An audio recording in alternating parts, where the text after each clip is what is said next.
Olá, seja muito bem-vindo ao All The Food. Eu sou a Tati Levada, sua host, e no episódio de hoje vamos nos aventurar no mundo das startups.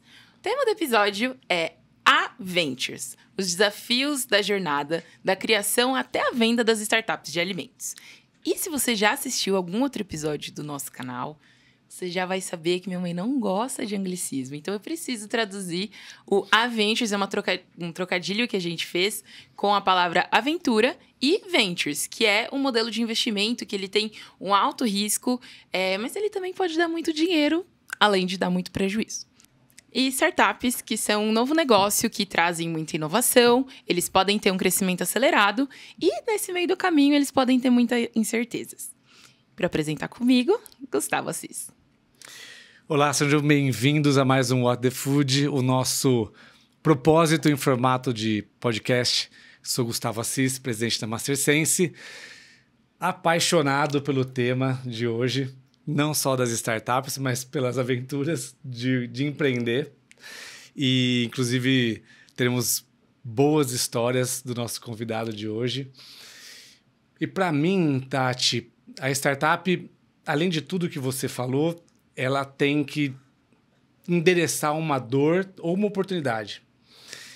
E o que eu tenho aprendido nos últimos anos é que, como todo termo que cai em moda, às vezes ele pode ser usado de forma errada, e a gente tem que entender também que tem muita startup que não é startup, tem muita startup que acaba virando uma empresa pequena e tá tudo bem você seguir sendo uma empresa pequena.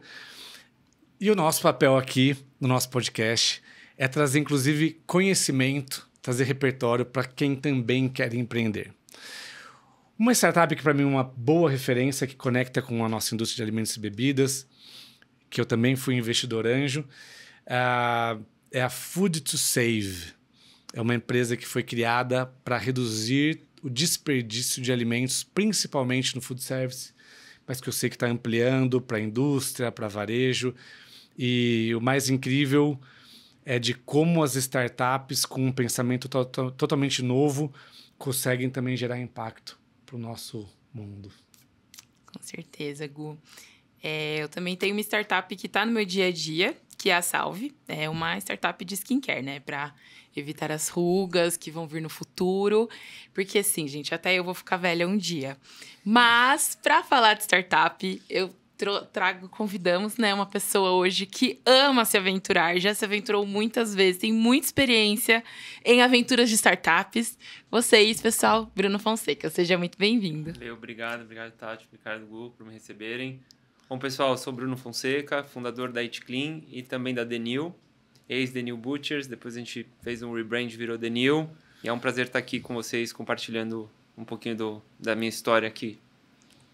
Que legal, seja muito bem-vindo, Bruno. E foi incrível poder entender e conhecer um pouco mais da sua história. A gente se conectou no nosso MS Ventures cerca de um ano atrás. A Tati depois vai falar um pouco sobre essa nossa iniciativa. E como um apaixonado pelo empreendedorismo, foi muito bacana entender os caminhos que você percorreu. Estreamos. Exatamente.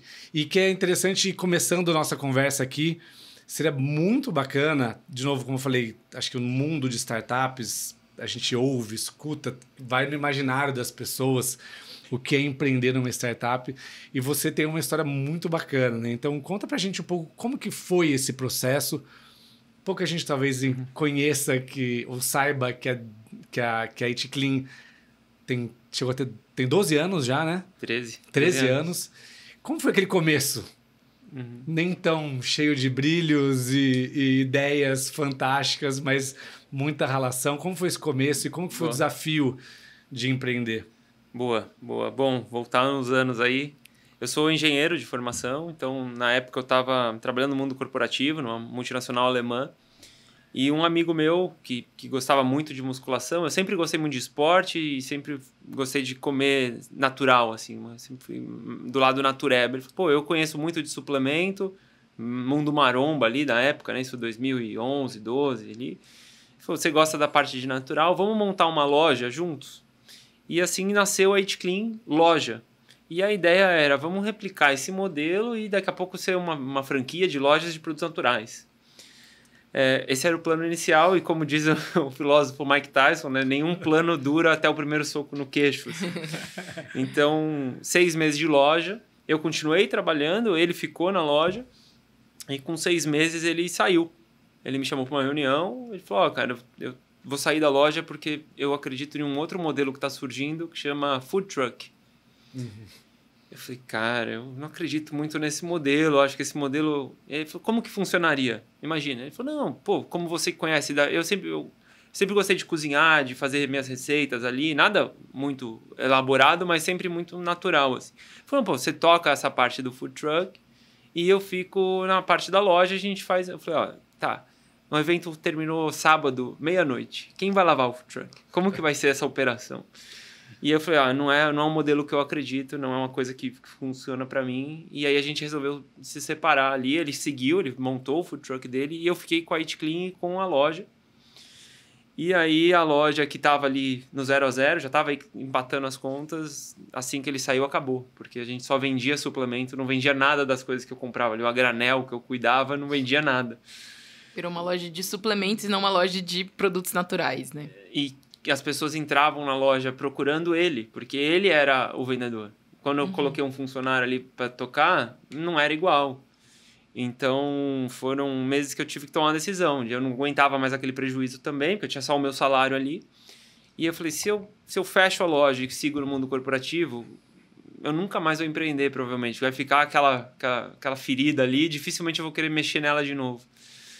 E aí, eu ponderei na época, morava com meus pais, eu tinha 23 ou 24 anos, falei, não, se não for agora, dificilmente vai ser mais para frente. E aí eu saí do mundo corporativo, fui para a loja, e aí foi um baque, porque na primeira semana eu falei, eu detesto essa vida atrás do balcão aqui, eu preciso de um cliente para fazer algo, eu achava muito parado.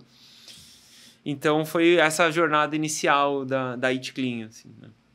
E conta como até a parte mais interessante, como que saiu da loja e virou uma fábrica de produtos. Eu podia falar aqui, né, que teve um business plan, teve toda uma análise. Que você viu uma oportunidade de mercado, uma tendência. Mas o tema do episódio de hoje é se aventurar, né? Então, que tranquilo se não teve nada. Eu tenho um lado na vida pessoal, se falando uma característica da minha personalidade, é que eu sou o chato. Então, eu sou aquele chato, assim, de que eu gosto das coisas de boa qualidade. Então, eu sou muito crítico e, ao invés de ficar reclamando, geralmente eu tento mudar as coisas. Minha esposa até fala, para de pegar problema, esse não é seu, deixa passar. Então, eu sou aquele cara que está sempre olhando e fala, putz, esse tem um detalhe aqui. Então, eu sempre tive isso como a parte de característica mesmo. Acho que um conformismo, assim, de, tipo, dá para fazer diferente, dá, né? Assim, uma pessoa que me inspira demais, assim, que eu olho assim, e toda vez que eu vejo vídeos antigos... Agora eu tô na onda de ver vídeo antigo do Steve Jobs. É incrível. Vídeos, assim, dos anos 70, ele falando, você fala, como que esse cara sabia, cara? Sabe? Esse cara parece que ele tava vendo 2024 nos anos 70. Então, eu sempre tive isso, assim, como característica. Mas a história da Eat Clean, como surge?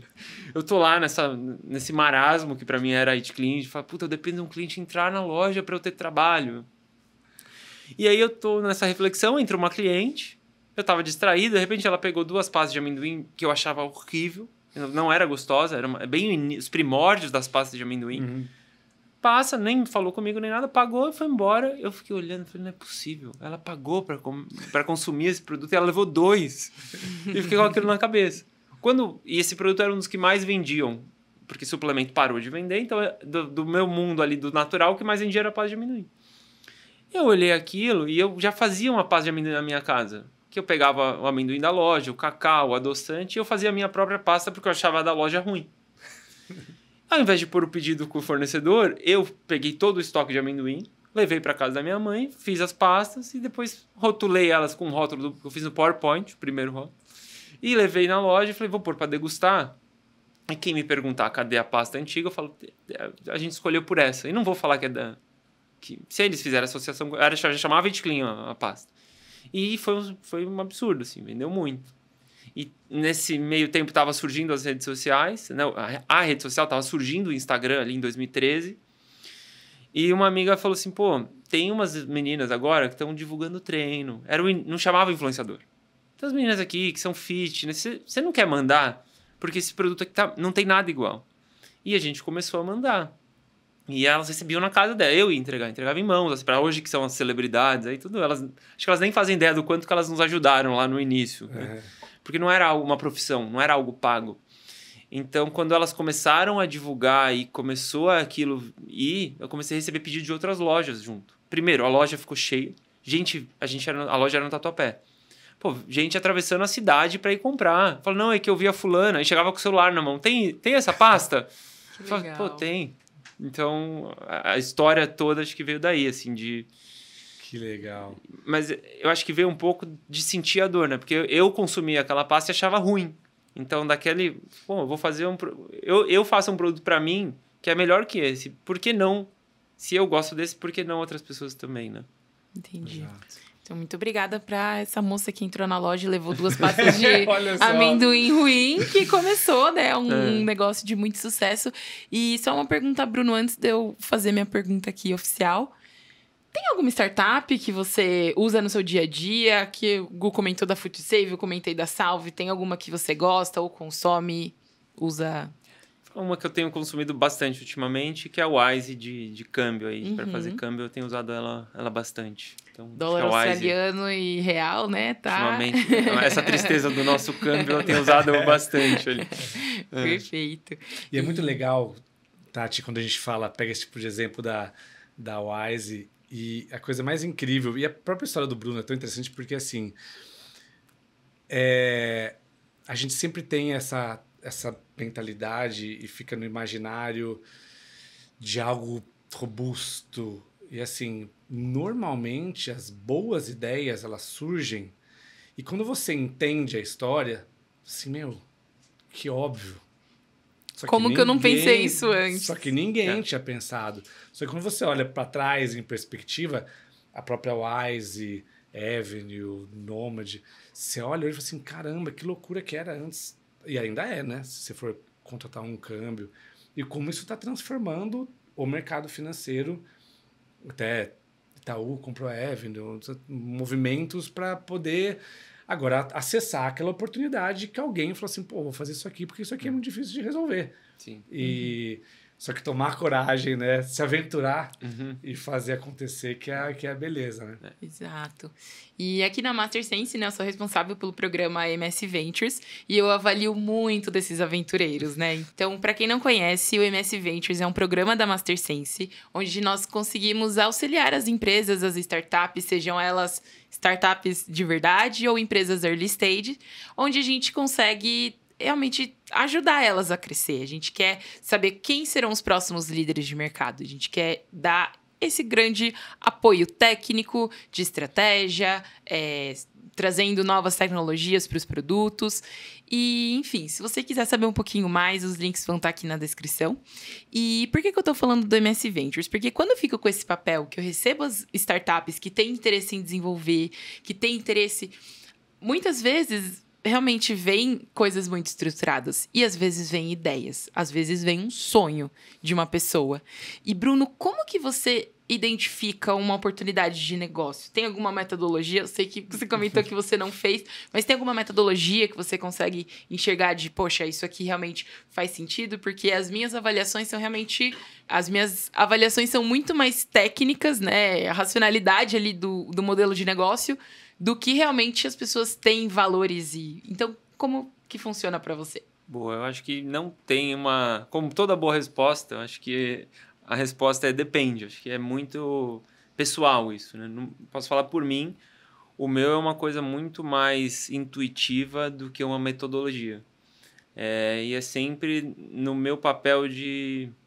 Putz, se é uma dor minha, muito provavelmente é uma dor de mais pessoas. Então, para mim, funciona dessa forma. De eu ali com uma pessoa e acabei que, acho que por toda essa jornada, o mundo de alimento, de ingrediente, é o que mais me chama atenção. Mas, por exemplo, agora com essa minha mudança, né? Eu tenho visto muita coisa que aqui, às vezes, a gente não percebia que funcionava. Aí você muda de país, você fala, caramba, é o sistema bancário, por exemplo.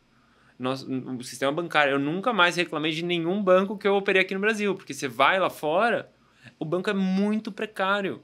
Assim, então, aí você olha disso e fala, caramba, será que tem oportunidade aqui? Você fala, não, para, não é minha área, eu não sou MS Ventures que eu consigo ter vários braços, um ecossistema inteiro, então, mas é um pouco disso, assim, no meu papel é eu ali como um consumidor e aquele um pouco do inconformismo, fala, não, calma, dá para ser melhor, se dá para ser melhor, porque isso aqui não dá para ser um business, então eu tenho esse lado que eu acho que é natural, acho que cada um tem uma característica, assim.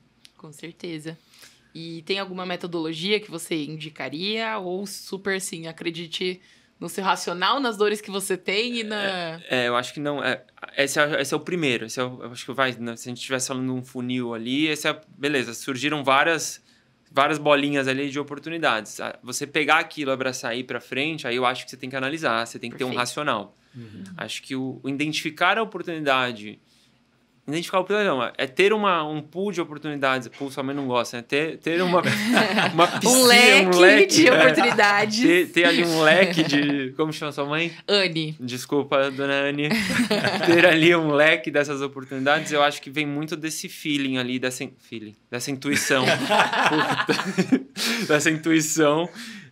Mas a partir do momento que você fala, não, calma, disso aqui virar um business, ali tem que entrar um racional. Aí é óbvio, fazer uma pesquisa de mercado, ver viabilidade, ver, né, enfim, toda a parte de fato. Toda a parte técnica. Mas acho que E é até legal a gente ir para um segundo capítulo da sua vida empreendedora, que foi a Denil, né? Porque você contou talvez a história na raça ali da It Clean, de como ela surgiu, e muita ideia que depois vira um baita de um negócio, já ia falar business também, um baita de um negócio surge meio que sem querer, né? Assim, por esse inconformismo, a pessoa às vezes não tem essa ideia de que vai virar um negócio, né? Agora, quando você empreende com a Denil, já foi um momento diferente, até porque você tinha a experiência da It Clean. Como que foi essa fase de entender os movimentos? Você comentou um pouco, né, em off aqui, agora que você se deu conta, falou, caramba, esse negócio ele faz sentido e é muito interessante e vou avançar. Como que foi esse processo? Bom, nessa etapa ali, a IT já tinha uns 6 anos, mais ou menos, e nos primeiros 5, cada ano a gente mudava de fábrica. Porque a gente ia para uma fabriquinha aqui onde o capital dava ali, sem dar um passo muito maior com a perna, passava um ano, ficava pequeno. Então, e aí começou a ficar caro essas mudanças. Então, era 2018, final de 2018, a gente mudou para uma fábrica que era grande e realmente ficaria um pedaço da fábrica bastante ocioso para o tamanho da IT. Mas eu falei, eu preciso deixar ali espaço para crescer.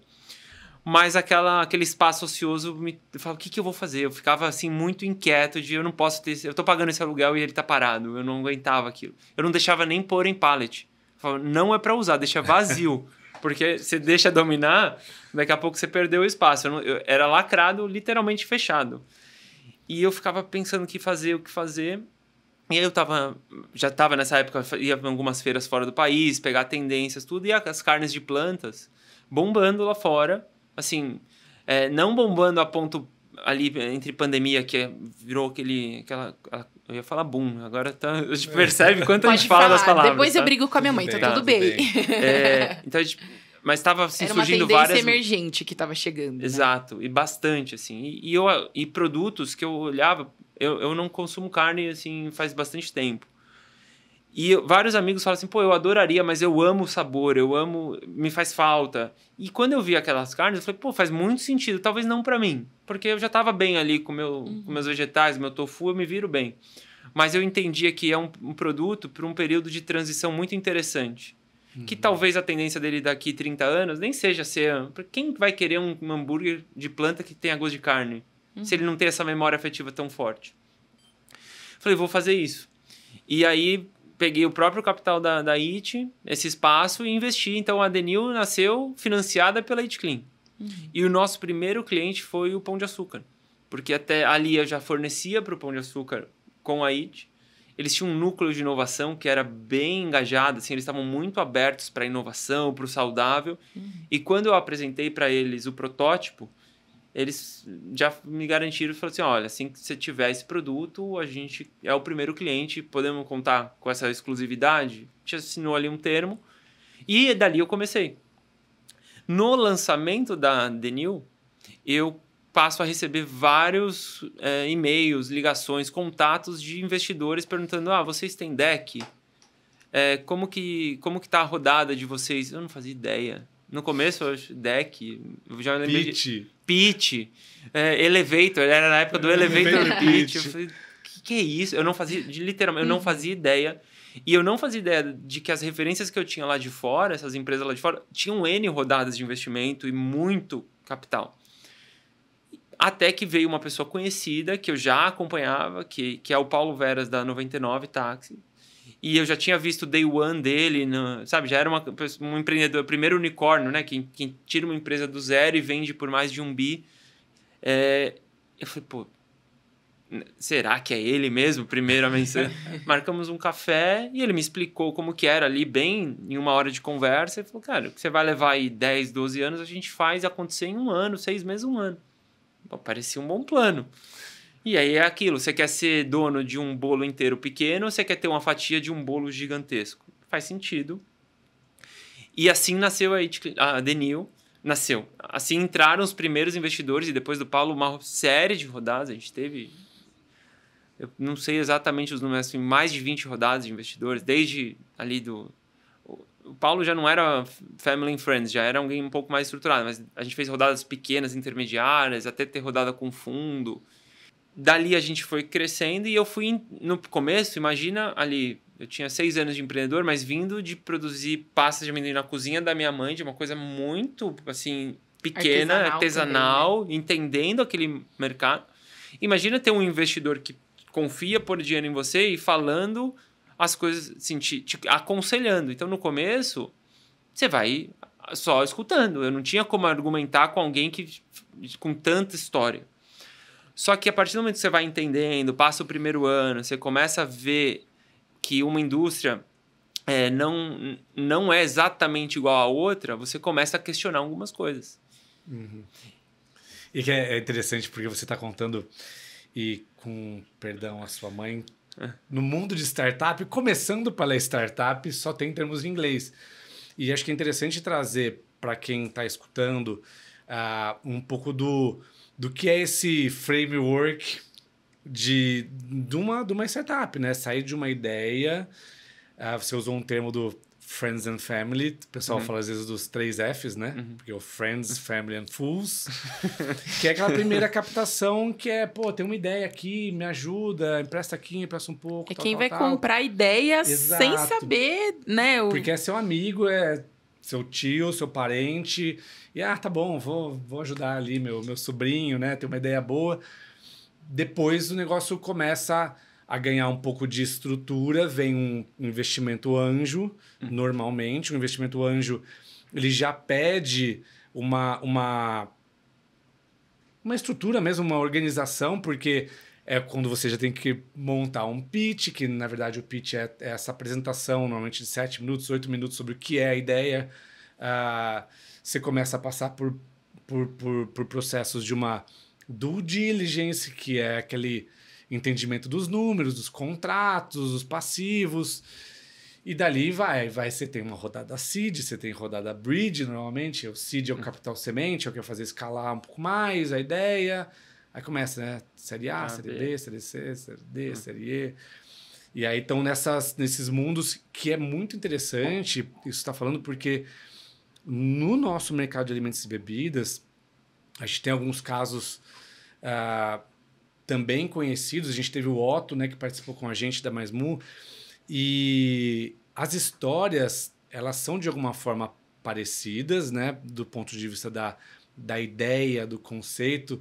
E o Otto contando a história muito parecida, assim, era algo super, assim, empírico. Eu lembro ele contando a história de escreve mais mu. Ele falava na GV lá, ele falou, escreve mais mu. Como que você escreveria mais mu? Para testar como que seria a logotipia, como que eles escreveriam o nome, até ter o maisinho e o mu, a cor da vaca, o logo. Então, assim, bastante teste. E depois que você cresce, começam a vir outras dores, né? Porque você precisa já, de alguma forma, entregar uma expectativa, às vezes até contratual, né? Então, assim, como que foi? Porque daí você estava vivendo dois mundos. Você estava numa Denil pegando uma onda Super gigantesca crescimento. e aí Ticlin que você veio...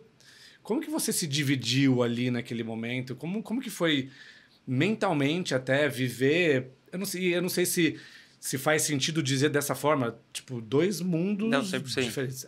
100%. Foram dois mundos completamente opostos. Foi bom para a IT, porque quando os investidores chegaram, eu tinha, por contrato, dedicação integral à Denil. Então, eu tive que me desligar real e eu fazia muito papel na IT, porque aquele ainda era começo, por mais que 6, 7 anos era um início.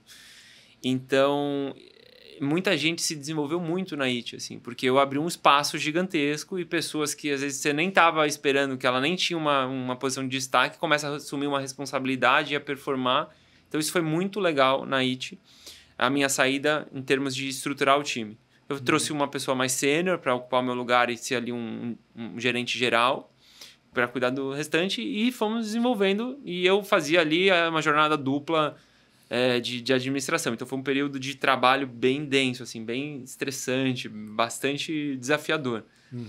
E do outro lado, no começo, passei tudo são flores, o dinheiro está chegando, você está montando uma nova fábrica, você está contratando gente, tal, você está fazendo os pitches, fazendo as rodadas. Então, eu tinha um papel de entrar nas rodadas na Denil com a questão do idealizador, de alguém que vive a marca, alguém que tem uma história para contar. Então, o cara não come carne, criou uma empresa de carnes de plantas, tinha toda essa história. E tinha uma equipe que aí a gente trouxe CFO, trouxe uma equipe parruda ali de administração para conduzir o restante. As infinitas do due diligence, as próximas rodadas já vai incrementando. Então, eu vivia dois mundos e aí isso que me ajudava quando eu... Então, vou explicar um pouco de como foi essa minha jornada aqui, né? Você começa a receber pessoas e profissionais que eu nunca tinha tido a oportunidade de trabalhar. Porque quando eu saí do mundo corporativo, eu era de uma área técnica ali e estava com 5, 6 anos de carreira. Então, eu não tinha vivenciado diretoria, alta gerência ali de empresas corporativas. Passa para um momento, 6 anos depois, eu estou contratando essas pessoas para trabalharem comigo. Então, eu não tinha experiência. E aí você percebe que muitas vezes um profissional que performa super bem, um profissional de alto nível, de alto cargo de uma multinacional, quando ele pula para uma startup e está ali na cadeira de um diretor financeiro, ele não faz ideia do que é outro mundo. E você fala outra velocidade, né? Outras habilidades. Aí você pergunta, mas como que você fazia isso lá na tua empresa que fatura bilhões?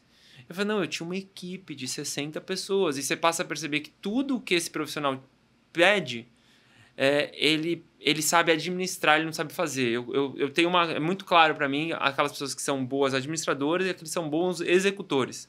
Nessa etapa de empresa que você está ali pequeno, você precisa de executor. Você nem tem massa crítica para gerenciar. Então, e aí começaram as divergências um pouco de, será que nós estamos investindo o dinheiro certo? Será que essa folha aqui faz sentido para o nosso momento de empresa? E aí essa questão de busca incessante, aí acho que para quem está ouvindo e alguém que tem uma startup, eu tenho o sonho de ter rodadas, vale um ponto de atenção que assim, a tua prioridade não tem que ser rodada de investimento, a tua prioridade tem que ser o teu produto, o teu serviço, você tem que ser o melhor ali. O dinheiro é um facilitador, o dinheiro não é a linha de chegada, porque se a rodada for a tua linha de chegada, esquece, a hora que acabar o dinheiro, a hora que o terceiro F perceber que ele está sendo o tolo da história, ele vai parar de pôr o dinheiro. Então, eu percebi isso em algum momento ali. E vivia uma coisa assim insana no mundo dos análogos ali, tanto de leite quanto de carne, que eram projeções de faturamento que você fala assim, meu amigo, nem se a gente for... toda a população brasileira consumir todos os dias, né? E a gente tem que ponderar que país nós estamos. A renda média do Brasil, a gente está falando de uma renda que não consegue comprar uma carne de planta de R$40, 2 hambúrgueres. Não consegue. Nós temos um país gigantesco de 200 milhões, mas quantos conseguem comprar aquilo? E desses que têm um poder aquisitivo, que realmente querem reduzir o consumo de carne.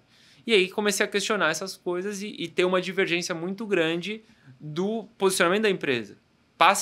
Pelo menos a minha experiência ali com o Denil, em algum momento a nossa prioridade 1, 2, 3, até a 10ª era a rodada de investimento. a nossa prioridade, o cliente, era a 15ª. E para mim, como aquilo, eu sou um crítico. A mesma forma que eu quero um bom serviço, eu também ofereço excelência. Se colocar o teu cliente não na primeira prateleira, o cliente não for a tua prioridade, você perdeu o propósito da tua empresa. Então, a minha experiência e ter a IT nesse momento me ajudava muito. Que eu falo, gente, eu estou questionando esses investidores que são pessoas super bem-sucedidas. São pessoas que já fizeram coisas muito gigantes. E eu estou questionando eles, será que o errado não sou eu? E aí você começa a olhar, e a IT Clean me ajudava para isso. Porque nesse momento, a minha saída da IT foi até uma coisa no começo, eu falei, putz, será que eu era um problema lá? Porque a IT Clean começou a crescer, porque é aquilo. Ao invés de ser uma pessoa só, passou a ser um time resolvendo várias coisas. Então, e aí conversando com outros empreendedores que também tiveram essa experiência de várias rodadas e nesse mundo, principalmente, em especial o plant-based nessa época, até fora do Brasil, assim, eu tenho amigos que têm startups plant-based na Austrália, que acabei me conectando com eles por causa de fundos internacionais que investiram. Cara, eu tô com essa dor. Você é investida deles também, e aí? O cara fala, cara, igualzinho aqui. Só que aqui a gente fala inglês, aí eles estão falando português. Então, assim, foi um pouco dessa vida insana de rodadas, sabe? Quando a gente traz ainda para o mundo do plant-based, né? A gente tem uma questão muito grande cultural aqui no Brasil. Então, além da questão socioeconômica, porque os produtos agora... Quantos anos já não faz, né? Que tudo isso que você está contando aconteceu. Agora que a gente está começando a ter produtos plant-based, né? À base de plantas, mãe, não briga comigo. Produtos plant-based mais acessíveis. Quanto que a população não está mais aberta a conhecer. A gente tem não só os vegetarianos, os flexitarianos. Então, vou ficar X dias na semana sem comer carne. E aí, sim, eu vou atacar esses produtos. Vou consumir outras oportunidades e fontes de proteína. E aí, quando a gente coloca ainda tudo isso, né? Nesse momento que você está comentando de empresa versus o momento do consumidor brasileiro que não estava pronto para... pagar R$40 2 hambúrgueres ou não estava entendendo qual era a diferença desse produto para outro produto que seja feito à base de animais, enfim. É muito doido, né? E é interessante, Tati, a gente, até aproveitando, né? Fala que o nosso What the Food é o propósito da Master Sense em formato de podcast. Parte do nosso propósito é informação, né? O conhecimento. E a gente está falando de um movimento de plant-based, talvez 6 anos atrás, 8 anos atrás, que realmente deu 19 para cá. 5 anos. E ano passado, que numa feira na Europa, foi a primeira vez que eu vi uma mudança onde se começa a falar que proteínas vegetais não é sobre alternativa para quem é vegano ou para...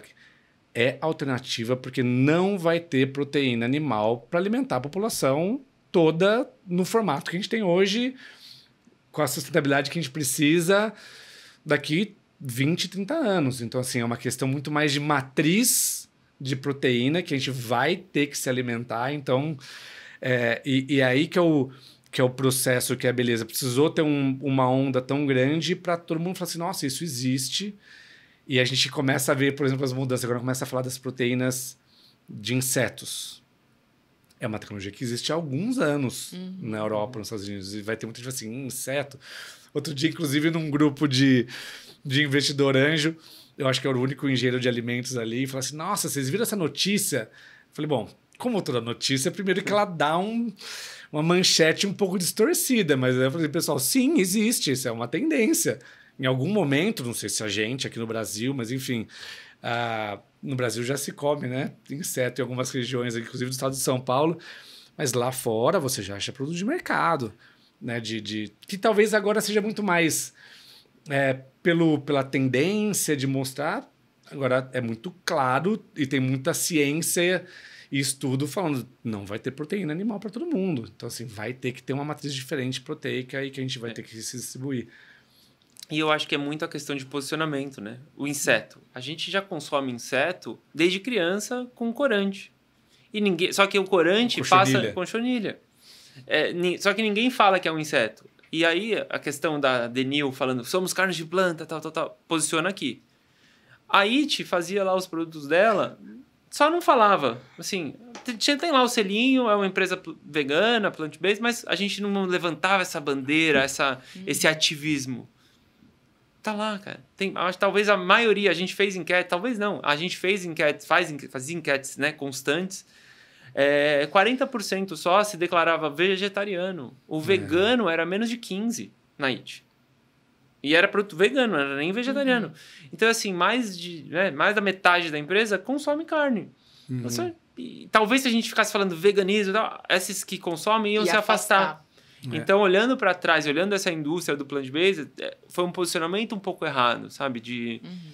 Acho que teve muito ativismo, e aí se a gente parar para ver o mundo hoje, conhecendo o mundo de hoje, pensando com a cabeça de 19, vai politizando. E aí cada vez mais vai politizar. Então, cara, por exemplo, a gente consome lá, minha avó consome leite de coco há 70, 80 anos e nunca teve um problema de chamar o leite de coco de leite de coco. Exato. Quando a indústria começou a fazer leite de aveia, leite de castanha, falou, por que chama de leite? Isso aí não tem que ser chamado de leite. Cara, o leite de coco tava lá, coitado, como um item de cozinha, ninguém questionava ele. A hora que você provocou uma indústria estabelecida, é isso, a bandeira que você levantou. Tudo é leite no final do dia, entendeu? Você não pode consumir um arroz, sei lá, um arroz branco ou o arroz, como é o nome do arroz marrom lá? O brown, o integral. Eu tô com a cabeça de brown rice, eu ia falar. Você tem os dois arroz ali e tá de boa. Você também pode ter a proteína vinda da soja, a proteína vinda do boi, do peixe, tá de esse ativismo, eu acho que atrapalhou muito a indústria. Muito, muito. E acho que muito pelo marketing todo que foi feito de levantar uma bandeira, somos plant-based. Gente, é uma nova tecnologia, é um novo produto. E a gente está consumindo tudo isso para um mesmo velho consumidor. A partir do momento, as empresas, né? Então, você trouxe ali 2019. Gente, se a gente fosse no mercado e comprasse qualquer produto que fosse plant-based em 2019, você ia ficar até agora, você que está ouvindo deve ter provado alguma coisa lá em 2019, achou horrível e não comprou nunca mais. A gente já está em 2024, as tecnologias mudaram, as empresas também cresceram muito e entenderam que não é só a questão do plant-based. O consumidor é o velho consumidor. Ele não vai consumir uma coisa que ele não gosta só porque é a base de plantas. Até temos, né? Mas não é a grande maioria. E aí, as empresas também entenderam que, peraí, não é só fazer a base de planta. Eu preciso trazer uma experiência para esse consumidor. Eu preciso entender realmente o que ele está querendo. É um bife que ele quer? Ele quer sei lá, um bolinho de carne, ele quer um empanado, ele quer cortar e ver sangrando. O que é a experiência para ele, né? E eu acho que eles perderam a essência de falar assim, somos uma indústria de alimentos. Passou a ter muita bobagem sendo falada. Exato. Não, nós somos os disruptores do boi, nós usamos inteligência artificial, começou a ter tanta história furada que você perdeu a essência. Não, nós somos uma indústria de alimentos. É uma tecnologia nova. A extrusão úmida até pode ser, mas se você pegar a extrusão seca, poxa, nós temos salgadinho fazendo salgadinho. A Alma Chips faz a extrusão seca há sei lá quantos mil anos. É uma forma de fazer. De executar aquele produto. A própria indústria de carne usa proteínas vegetais há quantos anos? Tem uma lei que limita o uso, né? Então, assim, acho que é interessante... Exato. E achei sensacional, Bruno. Acho que é a primeira vez que eu ouço um empreendedor desse segmento falar com tanta propriedade por estar do lado... Se é que a gente sempre costuma agora querer ter lado das coisas, mas alguém que está inserido, melhor assim, nesse movimento e que fala, não, talvez esse ativismo ele tenha atrapalhado, porque de fato, assim, a gente fala bastante na MasterSense como... ecossistema da indústria de ingredientes, e eu falo bastante assim, existe muita ciência, muita tecnologia, e se você vem com um discurso muito superficial, ele não se sustenta, só que você começa a perder credibilidade, entendeu? Então, assim, e é interessante demais quando você pensa no contexto do nosso podcast, das aventuras e da startup, porque a Tati trouxe o que é mais relevante, que dor que você está atacando. Exato. Já reza a lenda que o nosso querido Jeff Bezos, se estiver nos escutando aqui também, que em toda reunião da Amazon, ou ele fazia ou ele faz, ele deixa uma cadeira vazia que representa o cliente. Então, assim, tudo que a gente está falando aqui, olha para aquela cadeira vazia, o que o cliente vai pensar? Então, assim, achar também que a gente vai... Quando você pensa em disruptar a indústria, olhando para trás. Você não está no que o cliente quer ouvir, Exato. entendeu? Você não está falando o que o cliente quer ouvir, você não está escutando o próprio cliente. Então, é um processo que eu achei sensacional também, como você traz as duas experiências, porque desmistifica um pouco, né? E assim, nossa newsletter The Food é organizada e feita com muito carinho pela nossa produção.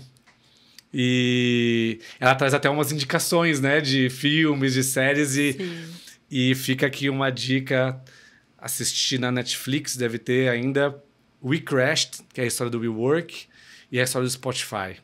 São os dois que eu me lembro agora. Tem a outra da empreendedora do Vale do Silício, dos testes de sangue, que eu esqueci o nome agora. Muito boa também. Blue Blood, acho que é alguma coisa assim, produção. Depois confere o nome da série da empreendedora, que são histórias incríveis.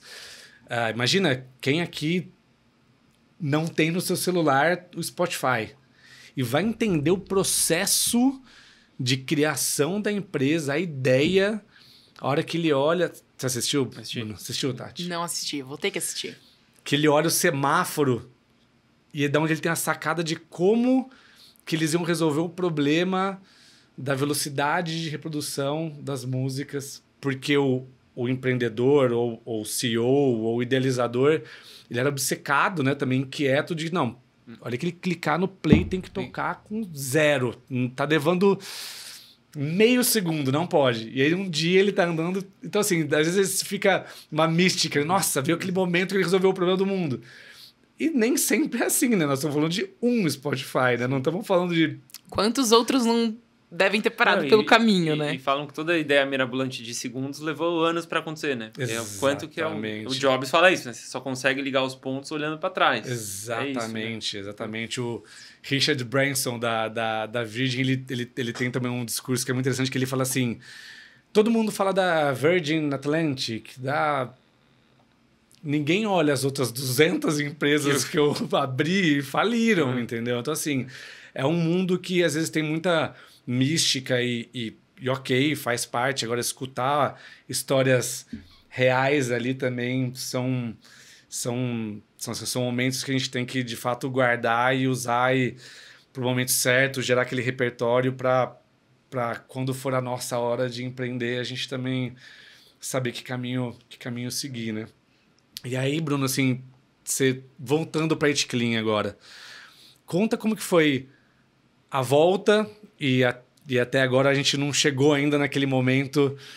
A gente tá falando da Austrália, as pessoas falam assim, mas ele fundou a It Clean, então quem não conhece o que houve com a It Clean desde aquele dia que ele foi no MS Ventures, foi ali que tudo começou. Foi ali que ele teve a ideia incrível de vender a empresa. Mas, brincadeiras à parte, conta como que foi desde o processo seu de volta da It Clean até a hora de falar assim, agora é a hora de vender. O que você tinha de preocupação naquele processo? Bom, voltando ali, né, quando eu comecei a perceber e questionar o modelo que a gente estava criando ali em Denil, ainda estava em Denil, a gente teve uma oferta de um grande player estratégico de carnes, um dos grandes, e por mais que eu ponderava, eu falava, meu Deus do céu, eu vou trabalhar com a indústria da carne, uma coisa que assim, você conhece o outro lado, mas eu entendia que a gente teria um papel ali de ter um alcance gigantesco e uma execução, distribuição. Eu falei, não, e aí a gente chegou longe, assim, chegou no final, na proposta na mesa. Então, em todo esse processo, foi colocado em contrato que a gente teria ali a autonomia para continuar com o que a gente estava fazendo e usá-los para ganhar escala, e era esse o motivo deles nos comprarem. Então, fazia, ok, vamos para cima. Quando o investidor, um dos investidores principais, o fundo de fora, negou essa proposta, ele podia negar por contrato, Eu falei, chega, acabou. Não dá... Pra mim, não faz mais sentido, porque ele queria continuar, ele negou, ele cobriu a oferta, e ele continuou no modelo, vamos para a próxima rodada. Eu falei, meu Deus do céu, eu não aguento mais uma próxima rodada, porque aí já estava em projeções que, assim, eu tava me sentindo mal fazendo parte daquilo, e eu sendo o fundador daquela história e tendo que assinar aquela projeção. E aí eu comecei a conversa com os fundos, falando assim, olha, eu não quero continuar, eu não acredito mais nesse modelo, para mim não está fazendo sentido. E foi um processo de 1 ano até a minha saída. Então eu saí completamente, o fundo comprou a minha participação e continuaram tocando. E aí eu volto para a IT. Então encerra-se meu ciclo na Denil. Eu abri, a gente teve muita matéria de o valuation que a gente teve. Valuation é só uma coisa, gente. História do Léo Dias, né? Valuation sempre mentira. É igual essa molécula de oxigênio. Você não tá vendo, dizem que existe, esse aqui é o valuation. Assim, ainda mais... Uma empresa mais madura, igual quando a IT agora, já tinha 13 anos, você consegue fazer um valuation mais analítico. Numa empresa que tem 2, 3 anos... O valuation é qualquer história que você contar ali. Com tantas rodadas de investimento, né? Isso precisa ainda fazer dentro uma linha de raciocínio, de cálculo. No mundo do investimento anjo que se fala que é valuation de startup é desejo de dono. Porque o número não para em pé. Me explica como é que ela vale X milhões se você não... Você não fatura. Tem empresa que não fatura. Né? Gente, então, assim, você que está assistindo a gente ou está ouvindo, com certeza já deve ter visto Shark Tank. Gu, você acabou de mencionar a primeira pergunta de todos os Sharks. Eles fazem o pitch ali, apresentam a empresa, apresentam a proposta e a primeira pergunta é sempre: bem-vindos ao Shark Tank. Me explica, por favor, como é que você chegou nesse valuation, né? Então todo mundo quer saber, ok, é o valor da sua empresa, mas da onde? Você tirou do vento? Eu tenho uma surpresa para você. Eu fiquei sabendo, eu lembrei agora, e o nosso convidado não teve oportunidade. Ele participou do Shark Tank. Não acredito, conta mais. Que episódio, que série, que... Gente, procurem aí no canal do Casimiro. Estamos com mais famoso ainda. Pré-Casimiro. O Casimiro, acho que não... Sei lá, acho que ele não era nem muito famoso. Bom, muito bom. Acho que a primeira ou a segunda temporada. Uhum. A gente já foi meio que assim... Acho que a gente não estava nem preparado para receber investidor, mas a gente foi pela exposição de marca, de TV, com de marca. E se viesse uma proposta muito boa, mas a gente não avaliou a proposta boa. Recebemos a proposta do Apolinário, mas a gente entendeu ali que não era o modelo que a gente queria e a gente declinou. O Apolinário, vocês são... E o sucesso da empresa deve ser a tristeza do Apolinário até hoje, né? Que a empresa cresceu tanto, a empresa de sucesso, né? Mas só encerrando, então. Aí eu volto pra IT, volto com a cabeça assim, vou organizar tudo, agora eu já tenho lições aprendidas, vamos implementar uma série de coisas que eu aprendi muito nesse... né? Eu falei bastante da parte ruim, mas trabalhar com essas pessoas que vêm com uma cabeça de uma empresa gigantesca, em posições estratégicas, eles te trazem bons insights. Que se você aplicar na vida real com o pezinho no chão, cara, é muito bacana. E volto com isso. Só que aí nesse meio tempo, eu conversando com a minha esposa, pensando em futuro e tal, ela se forma em medicina agora. Ela falou, poxa... episódios de violência aqui em São Paulo, um pouco insatisfeito com as condições da nossa cidade.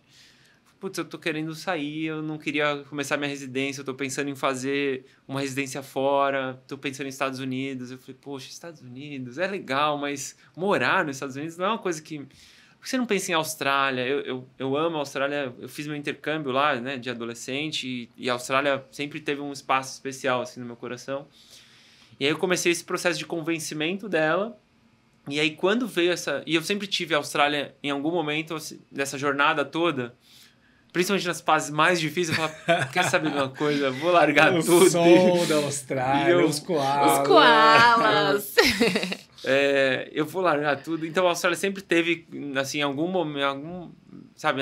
Foi um ponto de conforto sempre. Um pontinho ali. E aí, quando ela trouxe esse assunto, eu falei, então fechou. E assim, eu sou assim, ela até brinca comigo. Ela fala, calma, você não precisa resolver as coisas agora. Quando ela trouxe isso, eu falei, então eu vou. Então a passagem está no seu e-mail, já comprei, tá tudo certo. Ela me chama de imediatista, mas tipo, decidiu, então vamos executar.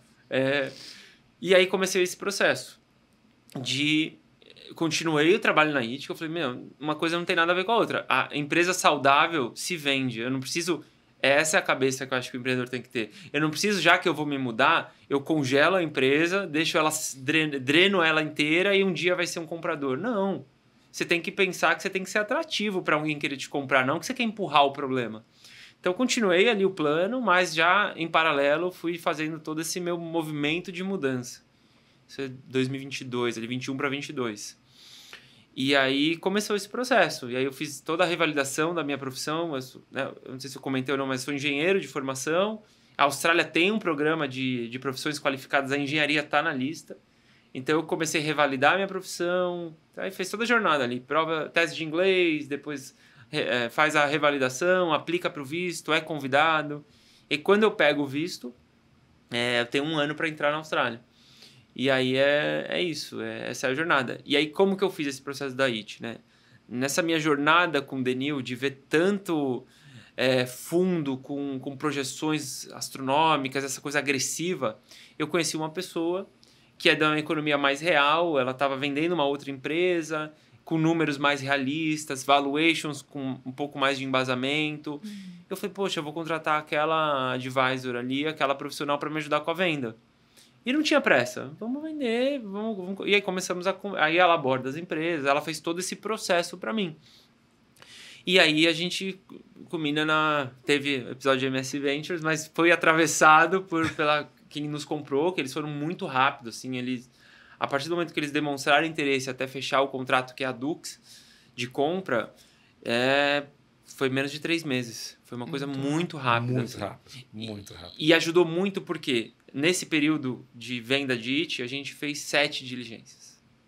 Então, a gente também foi muito rápido. A Dux contratou um escritório.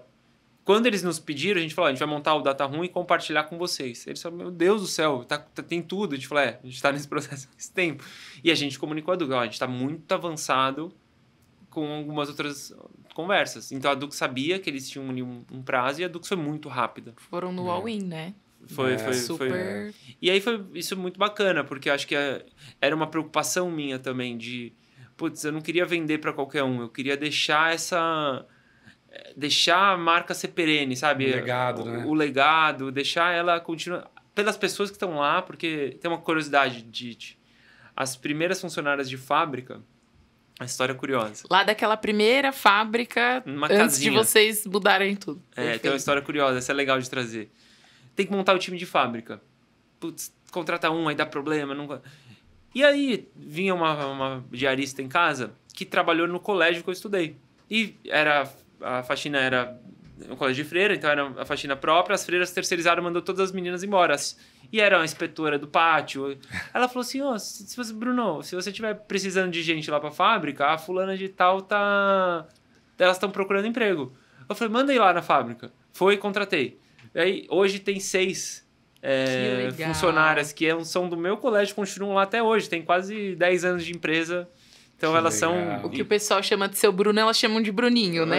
Mais ou menos isso. Tipo isso. Que legal, que história legal. Então tem, assim, o time de... Então eu tinha esse carinho ali, tem uma coisa meio que uma ligação, fora o time administrativo também, que seguraram a bronca quando eu tava na Denil, e, né?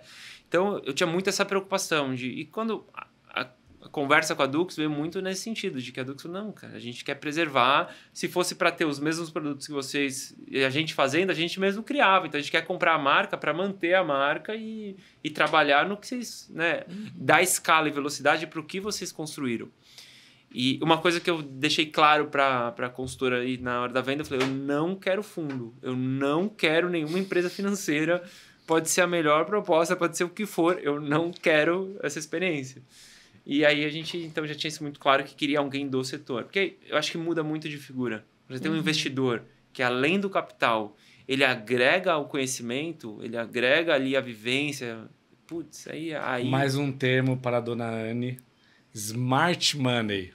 Putz, é o investidor que conhece do seu negócio e que vai impulsionar o negócio. Ele vale um bom cheque se esse smart é realmente smart, porque vem muita proposta que eu tive de proposta de smart money. Não é um charlatão money, né? Realmente mas o que você faz? Eu trabalho não sei aonde, faço não sei o que com transporte. Só, mas Onde está o Smart? Onde tá o Onde Smart? tá o Smart? Então, assim, vale uma diligência para ver se esse Smart é realmente Smart, mas é isso. Quem agrega com estratégia, com conhecimento, aí muda de figura. Com certeza. E aí foi isso. Aí concluiu a venda da IT, a gente fechou o contrato no finalzinho do ano ali. Fiquei esse período de earnout lá com eles, né, esse ano trabalhando ali para atingimento de metas e essa passagem de bastão. E tô me mudando para Austrália agora, de mala e cuia. E koalas. Mala, cuia e koalas. Muito legal.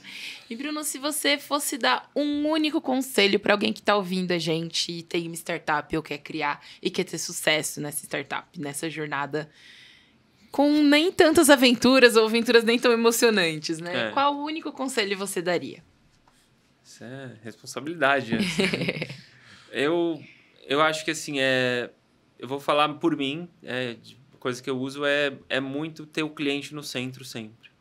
Tem eu não sei se ele é filósofo, que ele é palestrante, que é o Simon Sinek, que ele usa a metodologia do... É uma referência pra mim. Ela tá olhando porque eu sempre, em todas as reuniões da Master Sense, eu cito Simon Sinek. Gente, nossa produção aqui também reagiu, porque realmente é verdade. Inclusive, quando você citou o primeiro autor, eu achei que você ia falar do Simon. Falei, nossa, primeiro episódio que a gente vai fazer sem o Simon. Não, ele está de volta. Ele está de volta. Mas é isso, é colocar no centro o teu cliente. Então, o que ele fala nessa metodologia? Comece com o porquê. Porque a gente tem a tendência de começar com o quê. E tem um vídeo dele no YouTube que é magnífico, que ele explica a metodologia, tem 15 minutinhos, e ele explica a diferença da Apple para um outro fabricante qualquer de notebook. E o da Apple, porque da Apple pense diferente. E por pensar diferente, aí ele começa com o porquê, o como, aí o quê é o de menos, porque você já pôs o seu porquê. Então, acho que a dica é essa. Se o seu porquê foi porque eu gosto de dinheiro e quero rodadas de investimento, meu amigo, você está no caminho errado. Você até pode ganhar algum dinheiro por algum tempo, mas ao longo prazo você vai deixar muitas pessoas tristes e você não vai ganhar dinheiro. É isso, o dinheiro ele vem como consequência, sabe? Acho que se você tem um porquê forte, você tem o teu cliente do lado, o dinheiro ele vem, ele não pode ser a tua primeira prioridade. Não pode ser também a última, porque senão você vira aquele inventor pobre, né? Você fala, criei, não... Então, eu acho que é um pouco, assim, não sei se é uma única dica, mas é isso. Assim, acho perfeito. E do outro lado da mesa, literalmente, temos aqui um grandíssimo investidor anjo. Então, Gu, eu queria que você desse um conselho para alguém que está querendo captar um investimento. Fala aí no off, assim, na boca miúda, o que a gente precisa para agradar os investidores. Bom, primeiro para os nossos milhares de ouvintes, grandíssimo, você foi muito generosa.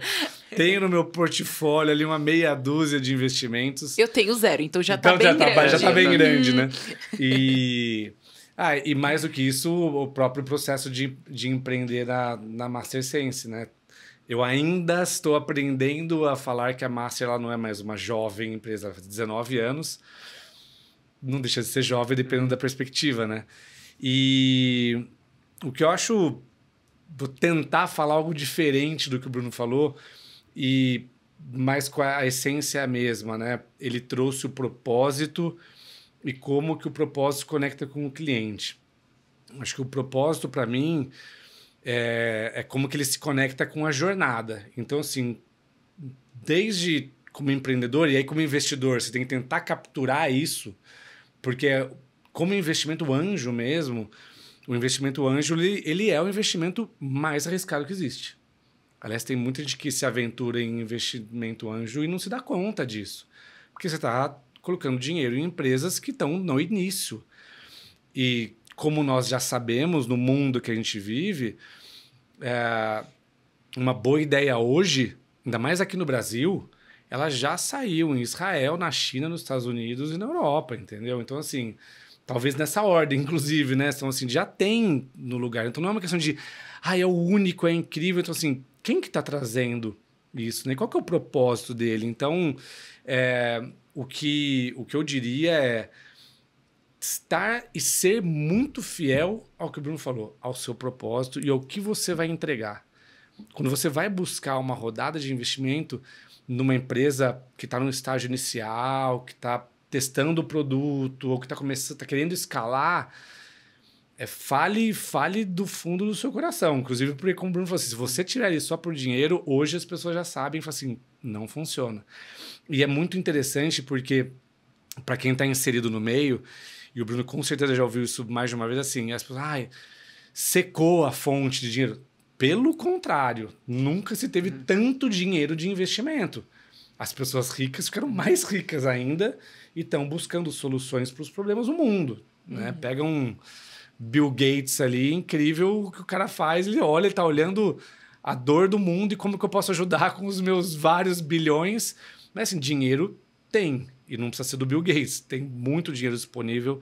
O ponto é, os investidores hoje eles estão muito mais preparados de alguma forma para entender, para perguntar e de alguma forma testar se aquela ideia, se aquele empreendedor, acima de tudo, ele está de fato com uma tese sustentável, entendeu? Sustentável o suficiente para testar, como a gente diz, né? Então, assim, tá bom, o que você já me disse tá ótimo, agora, porque assim, o resto ele tem que seguir a jornada para se provar.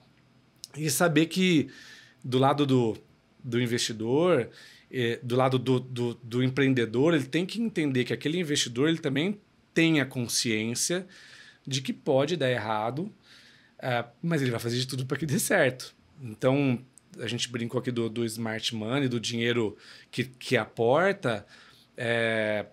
Acho que isso é um ponto muito importante. Da mesma forma que o Bruno falou assim, se o empreendedor está ali só pelo dinheiro, não funciona.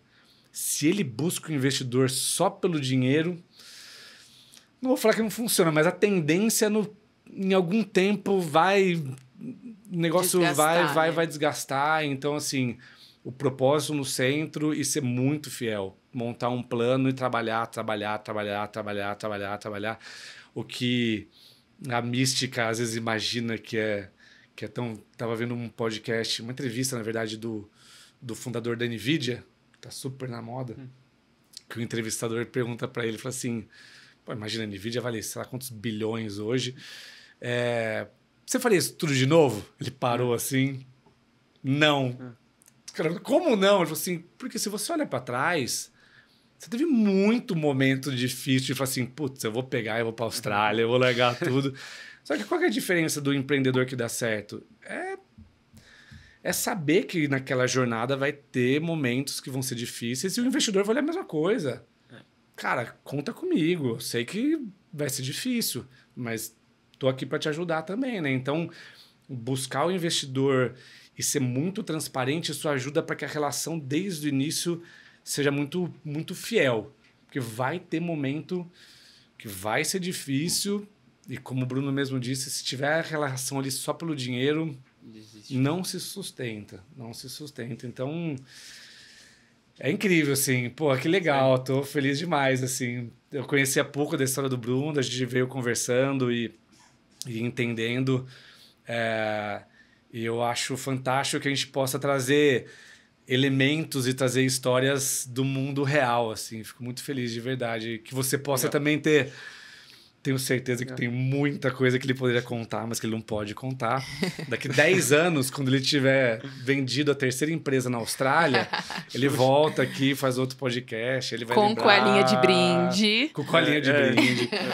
Mas assim, o que você pode trazer pra gente, eu acho que isso é muito do que a gente busca mesmo e que a gente acredita na Master, assim, a gente sabe que empreender é difícil e o nosso MS Ventures está aí exatamente para...